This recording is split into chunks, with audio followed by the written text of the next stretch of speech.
ప్రార్థన చేసుకుందామండి.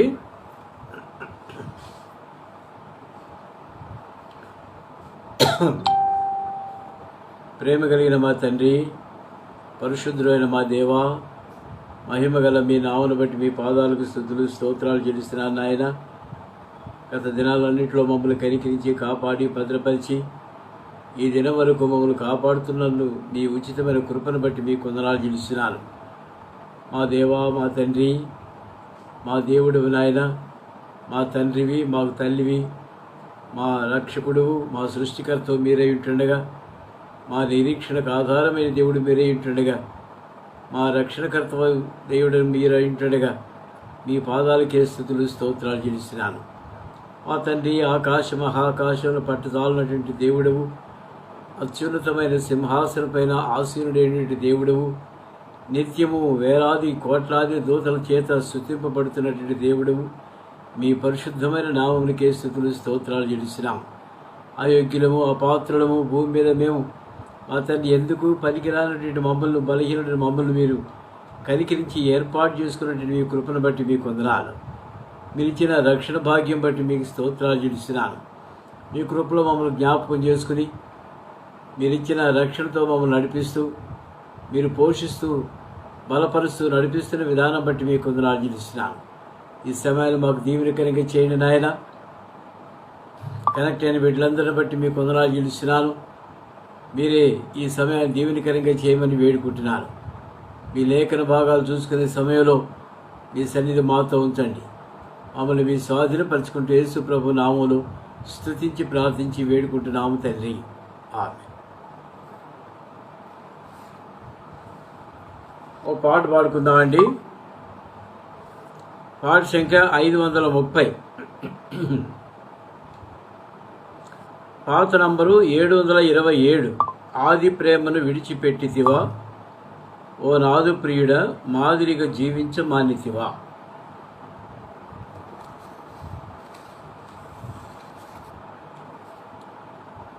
ఆది ప్రేమను విడిచిపెట్టితివా, ఓ నాదు ప్రియుడా మాదిరిగా జీవించ మానితివా.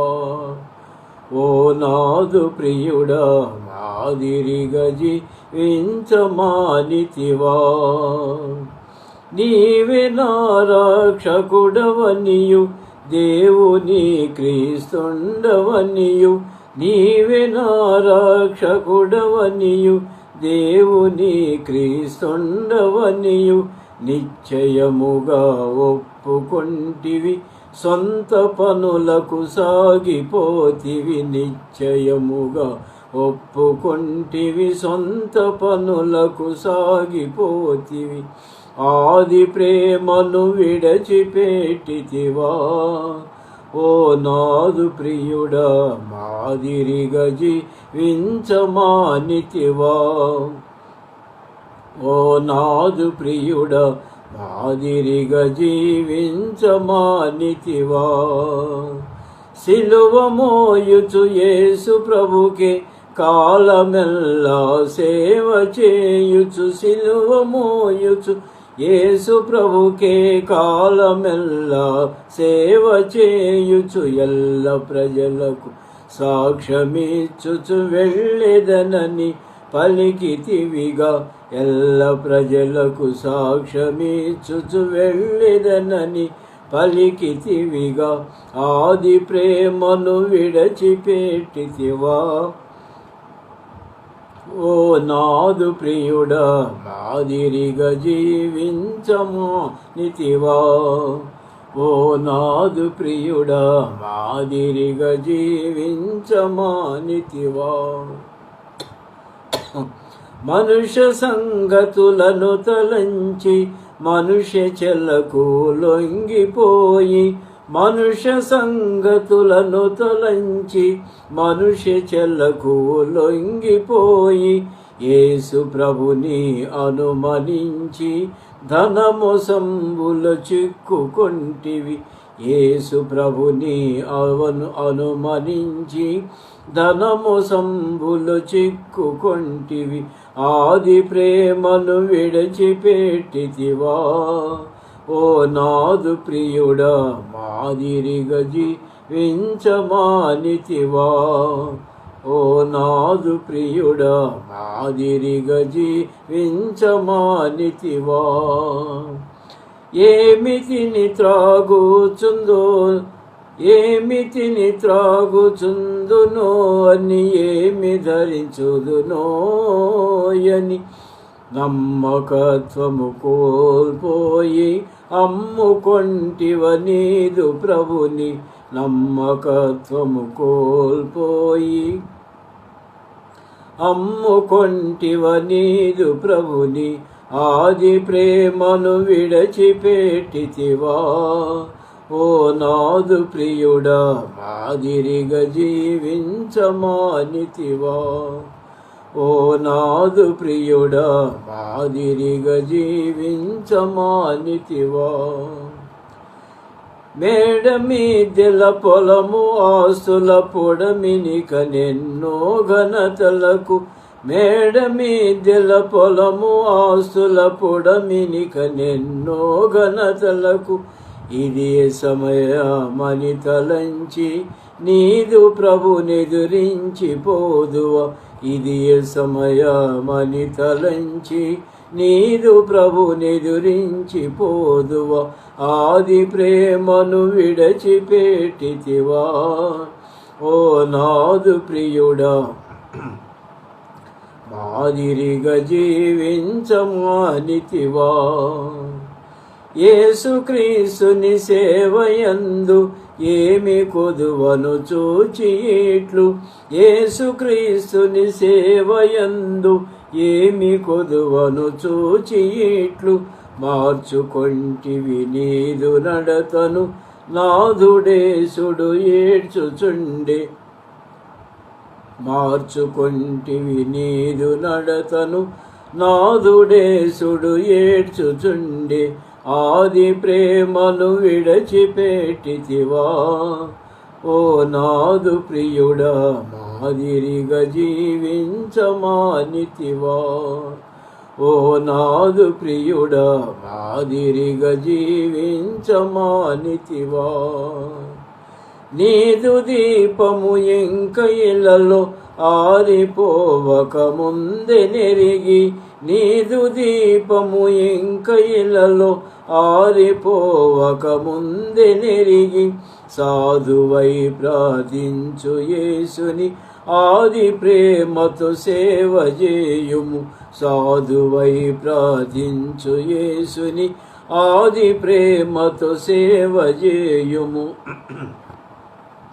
ఆది ప్రేమను విడచిపెట్టితివా. ఓ నాదు ప్రియుడా మాదిరిగా జీవించమానితివా. ఓ నాదు ప్రియుడా మాదిరిగా జీవించమానితివా. దేవుని వాక్యం చూసుకుందాం అండి. 2వ సమూయేలు గ్రంథము 7వ అధ్యాయం 1 నుండి 5 వచనాలు చదువుకుందాం అండి.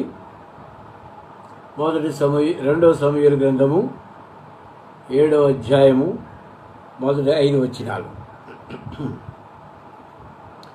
యెహోవా నలుదిక్కుల అతని శత్రువుల మీద అతనికి విజయం ఇచ్చి అతనికి నెమ్మది కలుగజేసిన తరువాత రాజు తన నగరి యందు కాపురముండి నాతానును ప్రవక్తను పిలువనంపి, నేను దేవదారు మ్రానుతోల కట్టిన నగరి యందు వాసము చేయుచుండగా దేవుని మందిరము డేరాలో నిలిచినదనగా నాతాను, యెహోవా నీకు తోడుగా ఉన్నాడు, నీకు తోచినదంతయు నెరవేర్చమన్నాడు.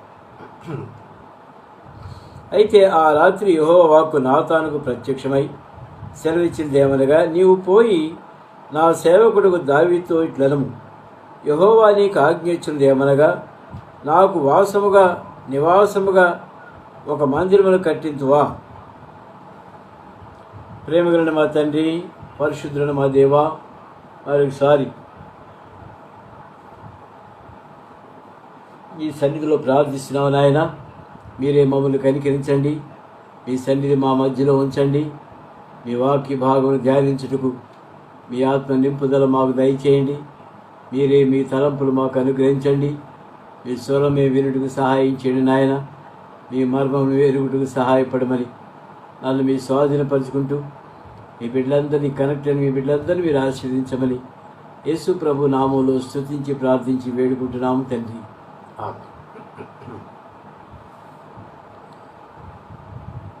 ప్రియమైన వాళ్ళారా, 2 సమూయేలు గ్రంథము 6వ అధ్యాయంలో మనం చూసినప్పుడు దేవుని యొక్క మందసము దావీదు రాజు తీసుకుని వచ్చి మరి ఎక్కడుంచాడండి?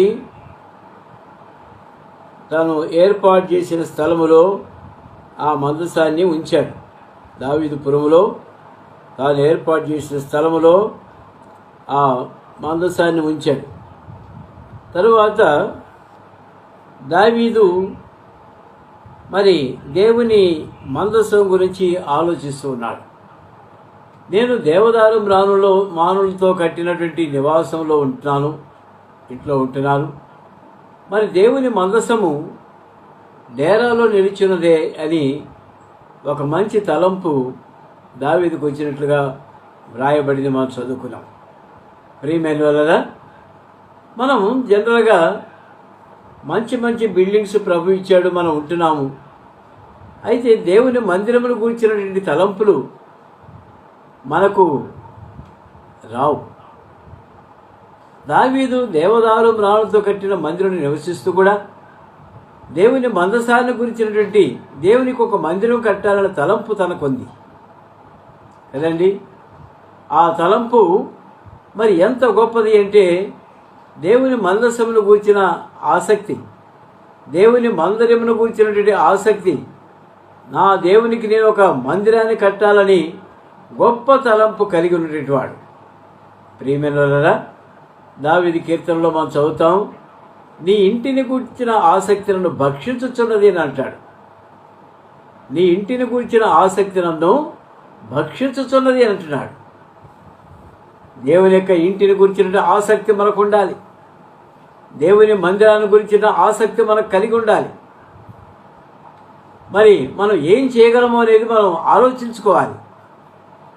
మనం ఏదైనా చేయగలం, ఎందుకంటే ప్రభు మనకు శక్తిని ఇచ్చాడు, కృపనిచ్చాడు, ఆసక్తిని కూడా ఇచ్చాడు. అయితే మనం పలుమార్లు ఈ ఆసక్తి విషయంలో మరి ధ్యానించుకోలేక మనం మౌనంగా ఉండి ఆ విషయంలో వెనకబడిపోతున్నాం. ప్రియమైనవారా, దేవుడు మనకు అన్నీ ఇచ్చాడు. మరి దేవునికి మనం ఏమి ఇచ్చాం? ఏమండి, మనం ఏమి ఇవ్వలేకపోతున్నాం. దేవునికి ఏమి ఇస్తామండి? నా మందిరమును సన్మానించుము అని నిన్న ప్రభుదిన ఆదివారంలో హబక్కూకు గ్రంథం నుంచి మనం జఫన్యా గ్రంథం నుంచి మనం ధ్యానించాం. దేవుని మందసాన్ని మనం సన్మానించాలి, దేవుని మందిరాన్ని సన్మానించాలి, దేవుని వాక్యం చెప్పేవాళ్ళని సన్మానించాలి, దైవదాసులను సన్మానించాలి. మర్చిపోతున్నాం, మనం అశ్రద్ధ చేస్తున్నాం. దేవుని మందిరం గురించి మనకు తలంపు లేకుండా జీవిస్తున్నాం. తప్పు సుమా. ఒకసారి వెనక్కి తిరిగి చూద్దాం. మనం ఈ దినం ఇంత మంచి ఇంట్లో ఉంటున్నామంటే అది కేవలము దేవుని యొక్క ఉచితమైన కృప కాదా? ఒకప్పుడు బాడుగళ్ళలో ఉండి ఆ హౌస్ ఓనర్తో నానా మాటలు పడి, బాడు కట్టలేని పరిస్థితిలో అతనితో నానా మాటలు పడి, రకరకాలుగా అవమానాలు పాలై, ఇల్లు లేక గూడు లేకుండా తిరిగినటువంటి వాడు. దేవునికి స్తోత్రం. దేవుడు మనల్ని కనికరించాడు. అందరికీ నీకు నాకు మంచి ఇల్లు ఇచ్చాడు. అయితే మనం మన మట్టుగా సంతోషిస్తున్నాం, కానీ దేవుని గురించిన తలంపులు మనం కలిగి ఉండలేకపోతున్నాం.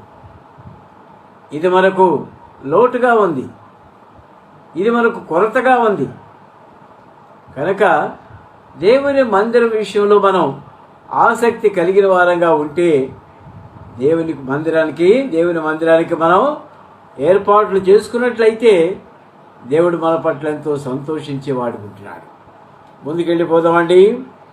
యెహోవా నలుదిక్కుల అతని శత్రువుల మీద అతనికి విజయం ఇచ్చి అతనికి నెమ్మది కలుగు చేసిన తర్వాత రాజు తన నగరేందు కాపురం ఉండి నాతాను ప్రవక్తను పిలువనంపి, నేను దేవదారు మ్రాణుతో కట్టి నగరేందు వాసము చేర్చుండగా దేవుని మందసము డేరాలో నిలిచున్నదే అని అన్నాడు. ఈ సందర్భంలో ఇంకొంచెం డీటెయిల్గా చూద్దామండి. మొదటి రాజుల గ్రంథము 8వ అధ్యాయము 17వ వచనం చదువుకుందాం. మొదటి రాజుల గ్రంథము 8వ అధ్యాయము 17వ వచనం చదువుకుందాం అండి. మొదటి రాజులు 8:17. ఇశ్రాయేలు దేవుడైన యెహోవా నామ ఘనతకు ఒక మందిరమును కట్టించవలనని నా తండ్రి అయిన దావీదుకు మనసు పుట్టగా. సొలొమోను చెప్తున్నాడు ఈ మాట. యెహోవా నామ ఘనతకు ఒక మందిరమును కట్టింపాలని నా తండ్రి అయిన దావీదుకు మనసు పుట్టగా. ఏమండి, యెహోవా నామ ఘనత కొరకు మందిరం కట్టిస్తాను. యెహోవా నామ ఘనత కొరకు మనం ఏమనుకుంటున్నాము? దేవునికి మందిరం అనుకుంటాం, కానీ దేవుని నామ ఘనత కొరకు అనగా దేవుని మనం హెచ్చిస్తున్నామా? మన దేవుని మనం హెచ్చిస్తున్నామా? గౌరవిస్తున్నామా? సన్మానిస్తున్నామా? ఏం చేస్తున్నాము? ఏమండి, దేవుని సన్నిధికి వచ్చినప్పుడు మనం ఏం చేస్తున్నామండి? దేవుని నామానికి మహిమకరంగా మనం ఉంటున్నామా? ఆయన ఘనత కొరకు మనం ఏదైనా చేస్తున్నామా? ఇది దేవుని మందిరం సుమా? ఇది దేవుని సన్నిధి సుమా? దేవుని వాక్యం ఎక్కడుంది? ఎక్కడ 2-3 కూడి ఉంటారు, వాళ్ళ మధ్య నేను ఉంటానని సెలవిచ్చిన దేవుడు మన మధ్యలో ఉంటుండగా ఆయన మనం ఏ విధంగా ఘనపరుస్తున్నాం అనేది మనం పరీక్షించుకోవాలి. ఏమండి, ఒకవేళ నేను మీ ఇంటికి హౌస్ విజిటింగ్కి వచ్చాను అనుకోండి, మీరు ఏం చేస్తారు? నాకు కూర్చోండి అంటారు, టీ ఇస్తారు, ఇంకేదో బిస్కెట్స్ ఉంటే ఇస్తారు తినమని. ఏమండి, అది కూడా కాకుండా ప్రార్థన చేసి లేచి వెళ్ళిపోయేటప్పుడు ఒక 5 పైసలు చాక్లెట్ ఇచ్చారనుకోండి, నాకు ఇప్పుడు లేవు కదా, 5 పైసలు చాక్లెట్ ఇప్పుడు లేవు. 10 రూపాయల చాక్లెట్ ఉన్నాయా? 10 రూపాయల చాక్లెట్ ఇచ్చారనుకోండి, నాకు నేనేం చేస్తాను దాన్ని? ఇంతేనా మీరు నన్ను సన్మానించేది? ఒక టీ పెట్టేయటం తెలీదా అని అడుగుతా కదండి. మరి మీ ఇంటికి వచ్చిన నాకే ఈ రీతిగా సన్మానం చేస్తుంటే దేవుని నామ ఘనత కొరకు మనం ఏం చేస్తున్నాం? మనం సరైన లోతైన మర్మాలు మనం ధ్యానించే వారంగా ఉండాలి. ఏదో వాక్యం చెబుతున్నాలే అని అనటం కాదు. వాక్యం వింటున్నాం, వాక్యం చెబుతున్నారు, వాక్యం వింటున్నాం, మళ్ళా ఆదివారం కదా అని అనుకుంటాం. ప్రియమైన వాళ్ళరా, ఇట్ ఈస్ రాంగ్ నోషన్. కాబట్టి మనము దేవుని నామాన్ని సన్మానించే వాళ్ళకు ఉండాలి, మహిమపరిచే వాళ్ళకు ఉండాలి, ఆయన నామ ఘనత కొరకు మనం ప్రవర్తించే వాళ్ళకు ఉండాలి. ఏమంటున్నాడు? 17వ వచనం, ఇశ్రాయేలు దేవుడైన యెహోవా నామ ఘనత కొరకు ఒక మందిరమును కట్టింపాలని నా తండ్రి అయిన దావీదుకు మనసు పుట్టగా. యెహోవా నా తండ్రిని దావీదుతో సెలవిచ్చింది ఏమనగా, నా నామ ఘనతకు ఒక మందిరమును కట్టించుటకు నీవు తాత్పర్యం కలిగి ఉన్నావు. ఆ తాత్పర్యం మంచిదే. ఏమండి, దేవుని నామం ఘనత కొరకు ఒక మందిరం కట్టించడం అనేది మంచిదే, చెడ్డ పని కాదే, దేవునికి అవమానకరం కాదు కదా, మంచి పని, మంచిదే. అయినను నీవు మందిరమును కట్టించకూడదు, నీ నడుములో నుండి పుట్టబోవు నీ కుమారుడు నా నామ ఘనతకు ఒక మందిరమును కట్టించును అని దేవుడు సెలవిచ్చాడు. ప్రియమైనరా, దేవుడు ఏర్పాటు చేసుకున్న ఎవరంటే దావీదు కుమారులు చాలామంది ఉన్నారు, కానీ సొలొమోను దేవుడు ఏర్పాటు చేసుకున్నాడు.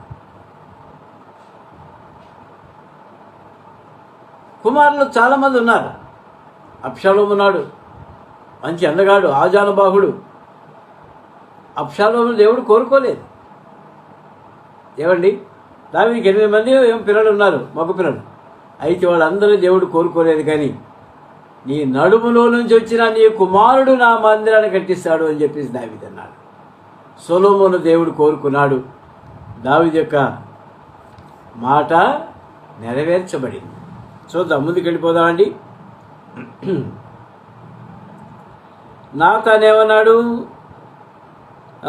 మన దేవుని మందసం డేరాలో నిలిచినదిగా నాతాను, యెహోవా నీకు తోడుగా ఉన్నాడు, నీకు తోచినంత నెరవేర్చుమని. అయితే ఆ రాత్రి యెహోవా వాక్కు నాతానుకు ప్రత్యక్షమై సెలవిచ్చినది ఏమనగా, నీవు పోయి నా సేవకుడుకు దావీదుట్లను యెహోవా నీకు ఆజ్ఞాపించినది ఏమనగా, నాకు నివాసముగా ఒక మందిరమును కట్టించువా. ఐగుప్తులో నుండి నేను ఇశ్రాయేలు రప్పించిన నాటి నుండి నేటి వరకు మందిరములో నివసింపక డేరాల్లోనూ గుడారంలో నివసించుచు సంచరించి. దేవుడు ఏం మాట్లాడుతున్నాడు? నాతానుతో మాట్లాడుతున్నాడు దేవుడు. ప్రవక్త నేను మిమ్మల్ని ఐగుప్తు దేశం నుంచి విడిపించినప్పటి నుండి కూడా ఇప్పటిదాకా నేను డేరాల్లోనే నివసిస్తున్నాను కదా. నా జనులను పోషించుడని సంచరించి ఇశ్రాయేలుతో కూడా నేను సంచరించిన కాలమంతయు నా జనులను పోషించుడని నేను ఆజ్ఞాపించిన ఇశ్రాయేలు గోత్రములు ఎవరితోనూ దేవదారుమయమైన మందిరం ఒకటి మీరు నాకు కట్టింపకపోతురని నేను అన్నాడైనా అని ఉంటున్నా. ఏమండి, దేవుడు మాట్లాడేది ఎట్లున్నది చూసారా? దేవుడు మాట్లాడుతుంటాయి, మనుషులు మాట్లాడటం వల్ల. నేను ఇశ్రాయేలుతో కూడా సంచరించిన కాలమంతయు నా జనులను పోషించుడని నేను ఆజ్ఞాపించిన ఇశ్రాయేలు గోత్రములతో ఎవరినైనా దేవదారుమయమైన మందిరంలో నాకు మీరు కట్టింపకపోతురని ఎప్పుడైనా అన్నానా? కాబట్టి నీవు నా సేవకుడుకు దావీదుకు చెప్పుము, సైన్యములకు అధిపతికి యెహోవా నీకు సెలవిచ్చినది ఏమనగా. ఇంకో మాట ఏంటంటే, పైన 7వ వచనం మనం చదివినప్పుడు నాకు మందిరము కట్టించకపోతురే అని నేను ఎప్పుడు అనలేదు. అయినప్పటికీ నేను మీ మధ్య నడిచెదను. పోయిన ఆదివారం వర్తమానం, నేను మీ మధ్య నడిచెదను, నేను మీకు దేవుడునయ్యుందును, మీరు నాకు ప్రజలయ్యుందురు. లేవియా కాండము 26వ అధ్యాయము 11, 12 వచనాల్లో మాటలు ఉన్నాయి. ఏమండి, మనం దేవునికి మందిరం కట్టించకపోయినప్పటికీ దేవుడు మన మధ్యలో నడుస్తూ ఉన్నాడు. మన మధ్యలో నడుస్తున్నాడంటే ఏంటి? ఆయన కళ్ళు మూసుకొని నడిచే దేవుడు కాదండి. ఆయన మన మధ్యలో నడుస్తున్నప్పుడు ప్రతి ఒక్కరిని పేరు పేరున జ్ఞాపకం చేసుకుంటాడు. పేరు పేరున ఎరిగిన దేవుడు. మన పేర్లు మనకు పుట్టక ముందే మనకి ఏ పేరు పెడతారో ఎరిగిన దేవుడు. ప్రియమైన వాళ్ళరా, అటువంటి దేవుడు మన మధ్యలో నడిచినప్పుడు మరి దేవుడు మన అందరి సంగతి బాగా తెలుసు. అంతేకాకుండా మన హృదయాల్లో అంతరంగంలో ఉన్నటువంటి పరిస్థితులన్నీ కూడా దేవుడు గమనించినటువంటి వాడు. మాట నాలుకకు రాకమునిపే, పెదవులకు రాకమునిపే దేవుడు ఆ మాటను ఎరిగినటువంటి దేవుడు. ప్రియమైన వాళ్ళరా, అటువంటి దేవుడు మరి మన మధ్యలో నివసిస్తూనే ఉన్నాడు. మందిరం కట్టించకపోయినా మన మధ్యలో నివసిస్తూనే ఉన్నాడు. అంటినా కాబట్టి నీవు నా సేవకుడుకు దావీదు. ఇంకో మాట చూద్దామండి. హెబ్రీయులకు రాసిన పత్రిక 8వ అధ్యాయం. హెబ్రీయులకు రాసిన పత్రిక 8వ అధ్యాయము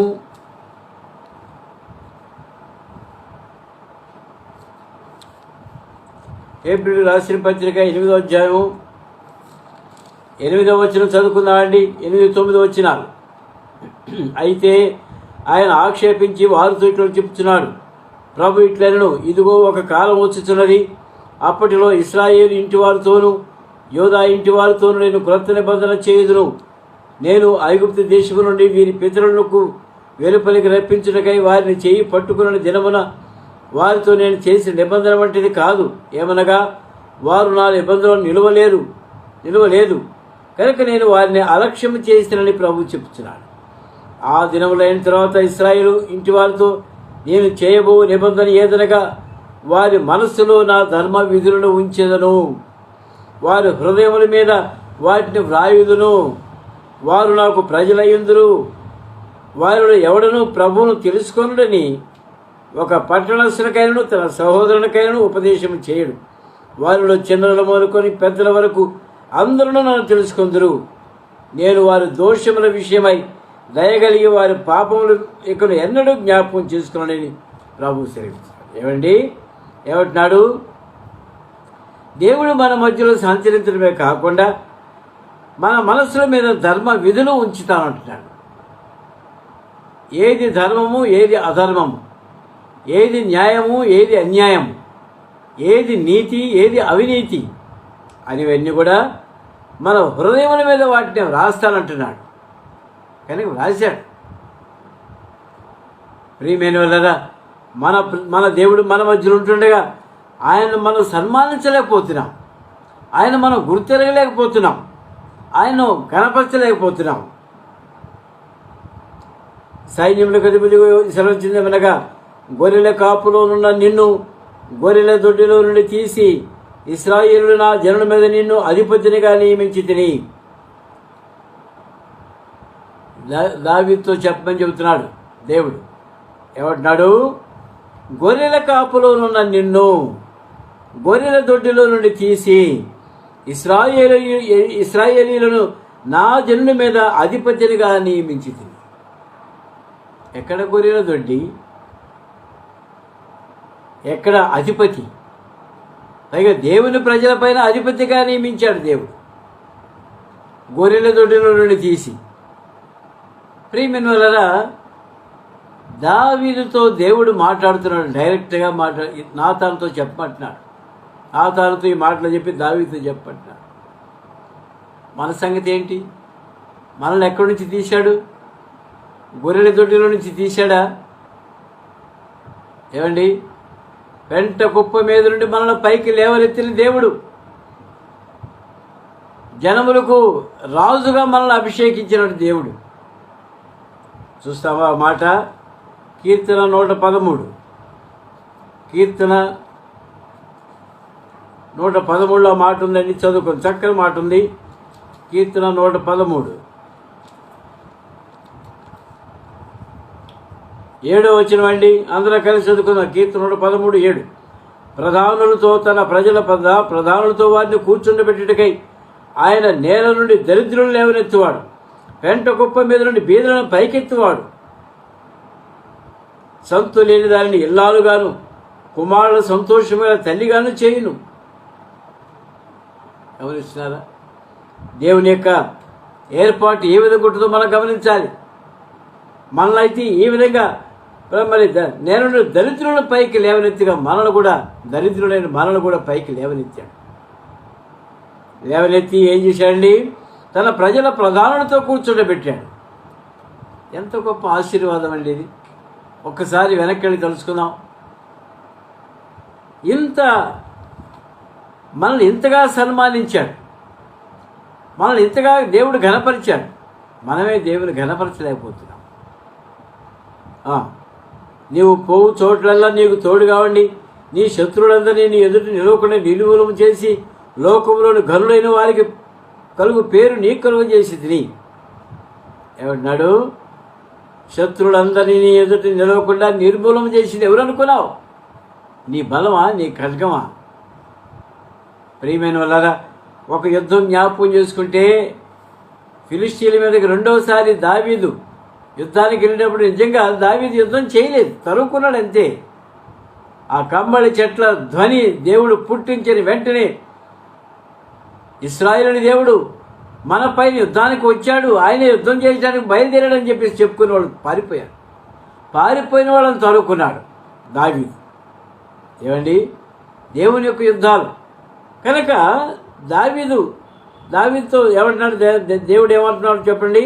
నీవు పోవు చోట్ల నెల్లను నీకు తోడుగా ఉండి నీ శత్రువులందరినీ నీ ఎదుట నిలవకుండా నిర్మూలన చేసి లోకములను గనులైన వారి కలుగు పేరునే కలుగు చేసిన.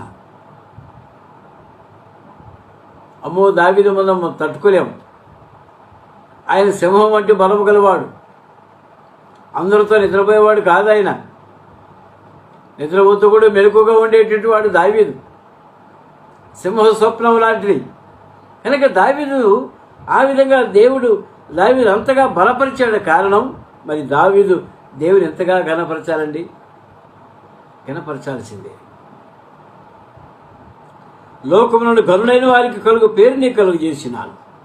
మనకు కూడా మరి మనకు తెలియకుండానే మనమంటే చాలామందికి గౌరవం ఉంటుంది. ఈయన ఫలానా దేవుని బిడ్డ అండి, ఆయన ఏ తప్పుడు చేయడండి, ఎప్పుడు అబద్ధం ఆడండి, అన్యాయంగా ఎప్పుడు ఉండడండి, అబద్ధ సాక్ష్యాలు ఎప్పుడు చెప్పడండి అనేటువంటి మంచి పేరు మనకు కలిగింది. మనల్ని చూచిన వారు దేవుని యొక్క వెలుగు మనలో చూస్తున్నారు. ఒకవేళ ఆ వెలుగు మనకు కనపడకపోవచ్చు, ఇతరులు చూస్తున్నారు. ప్రియమైనవారా, ఇదంతా దేవుని యొక్క కృప. ఈ దినం మనం ఈ విధంగా ఉన్నామంటే, ఈ దినము నే పాడుట నీ వలనే యేసు ప్రభు. చక్కని పాట రాశాడు ఒక ఆయన, ఎవరో మరి ఆయన. ఈ దినం మనం పాడుతున్నామంటే ఆయన కృప. ఈ దినం మనం సజీవులుగా ఉన్నాము అంటే ఆయన కృప. ఈ దినం మనం లక్షాధికారులుగా ఉన్నామంటే ఆయన కృప. ఈ దినం మనం పచ్చగా ఉన్నామంటే ఆయన కృప. ఈ దినం మనం సంతోషంగా ఉన్నామంటే ఆయన కృప. అర్థమవుతుందా అండి? మన శక్తి కానీ, మన బలం కానీ, మన జ్ఞానం కానీ, మన చదువు కానీ, మన ఆస్తి అంతస్తులు కానీ కాదు. ఇశ్రాయేలు ప్రజల పైన దావీదును అధిపతిగా నియమించాడు, గొర్రెల దొడ్డిలోంచి తీసుకొచ్చి. ప్రియమైనవారా, మన గత జీవితం ఒక్కసారి జ్ఞాపకం చేసుకుందాం. దేవుడు ఎంత అద్భుత కార్యాలు మన పట్ల చేస్తున్నాడో గమనిస్తాం. అయోగ్యులము, అపాత్రులము, ఎన్నిక లేనటువంటి వారము, ఇశ్రాయేలుతో సహపాలుత్వం కూడా మనకు లేదు. అటువంటి మనలను దేవుడు ఎన్నికైన వారిలో చేర్చాడు. ఏర్పరచబడిన వంశంలో మనల్ని ప్రభు చేర్చాడు. రాజులని యాజక సమూహంగా మనల్ని చేశాడు. మరి ప్రజలపైన అధికారులుగా మనల్ని చేశాడు. ఎవరిని బట్టి జరిగిందండి ఇదంతా? ఆయన కృప.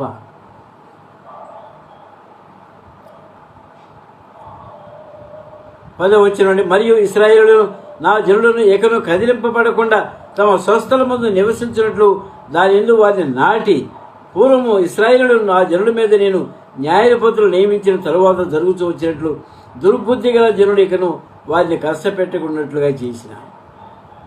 ఏమండి? తమ స్వస్థల ముందు వారిని నాటినాను అంటున్నాడు. ఏమైనా మొక్క నాటడానికి, ఏదైనా స్తంభమా నాటడానికి? దేవుని ప్రజలు దేవుడు నాటాడు అంటే కదల్చబడకుండా, స్థాన చలనం లేకుండా, కదల్చబడకుండా ఒక చోట పెట్టాడు. తన మందిరంలో తన ప్రజలని వారిని ఆయన నాటుతున్నాడు. దేవుని స్తోత్రం. ఈ చిన్న లేఖన భాగాల్ని 10 వచనాలు దేవుడు ఆశీర్వదించిన గాక. రేపు కంటిన్యూ చేస్తాం. ప్రార్థనలో ప్రవేశిస్తామండి.